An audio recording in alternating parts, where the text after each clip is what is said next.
বন্ধুরা, ভিডিও তো অনেক দেখেছেন, আজকে একটা অমানবিক ভিডিও আপনারা দেখবেন। আমি যে জিনিসটা দেখলাম, যে একটা ছেলে রাস্তার ডাস্টবিন থেকে, ফুটপাথ থেকে এই যে খাদ্যটা আপনার নিয়ে খাচ্ছে, কতটা অসহায় হলে মানুষ সেই কাজটা করে।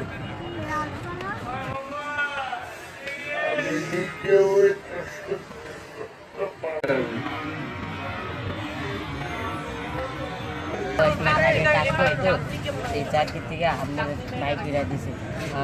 কেউ বাসায় দিন দিনে খাবার নাই বাসায়, কেউ আমার কাজ দিতেছে না। আমার রাস্তায় কী করবো, কালকে হাঁটতে চাইতে পারতেছি না, মন খারাপ করে ঘুরেছি। যেমন বাসায় চিন্তা করতেছি কোনো কিছু খাবার নাই। বন্ধুরা, আপনাদের চারপাশে এরকম অনেক মাহফুজ আছে, যাদের পাশে আপনারা যদি একটু সহায়তা নিয়ে দাঁড়ান, তাহলে এরকম মাহফুজরা অনেক আনন্দের দিন কাটাতে পারবে। সবাইকে অনুরোধ করব, সবাই একটু সাহায্য করবে।